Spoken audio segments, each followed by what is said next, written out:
Small gods. The great god Om tries to manifest himself once more in the world, as the time of his 8th prophet is nigh. He is surprised, however, when he finds himself in the body of a tortoise, stripped of his divine powers.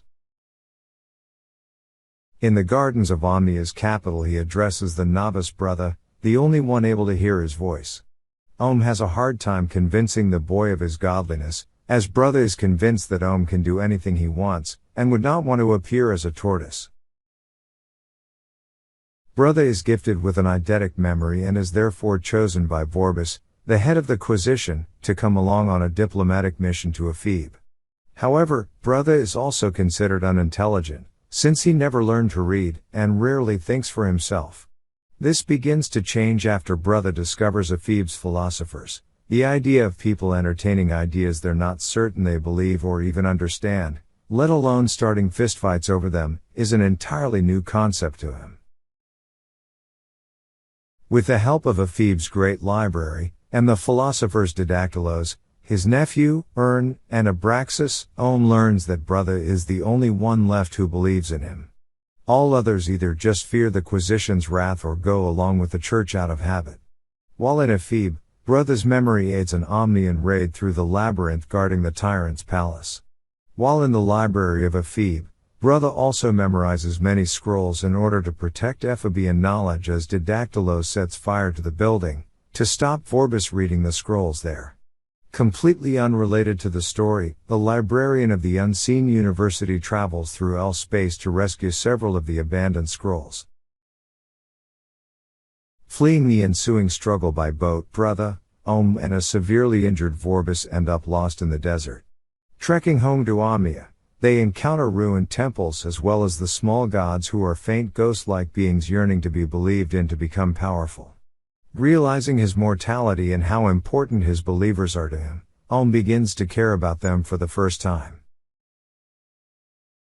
While Brotha, Vorbis, and Om are in the desert, the tyrant of Ephebe manages to regain control of the city and contacts other nations who have been troubled by Omnia's imperialistic interactions with the other countries around it. On the desert's edge, a recovered Vorbis attempts to finish off Om's tortoise form, abducts Brotha, and proceeds to become ordained as the 8th prophet. Brotha is to be publicly burned for heresy while strapped on a heatable bronze turtle when Om comes to the rescue, dropping from an eagle's claws onto Vorbis' head. As a great crowd witnesses this miracle, they come to believe in Om and he becomes powerful again. Om manifests himself within the citadel and attempts to grant Brotha the honor of establishing the church's new doctrines.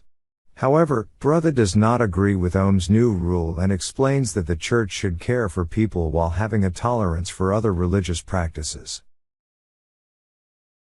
Meanwhile, Ephebe has gained the support of several other nations and has sent an army against Omnia, establishing a beachhead near the citadel.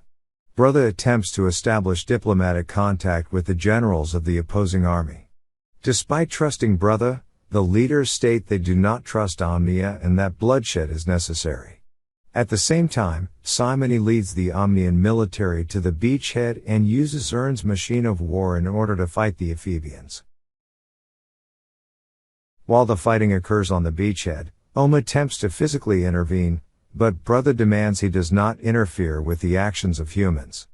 Om becomes infuriated but obeys Brotha, but he travels to the highest mountain on Discworld where gods gamble on the lives of humans in order to gain or lose belief.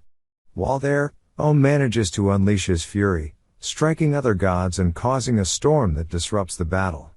Eventually, he forces all other gods of the forces at the battle to tell their soldiers to stop fighting and make peace. In the book's conclusion, Brotha becomes the 8th prophet, ending the Quisition and reforming the church to be more open-minded and humanist. Om also agrees to forsake the smiting of Omnian citizens for at least 100 years. The last moments of the book see Brotha's death 100 years to the day after Om's return to power and his journey across the ethereal desert towards judgment, accompanied by the spirit of Vorbis, whom Brotha found still in the desert and upon whom he took pity.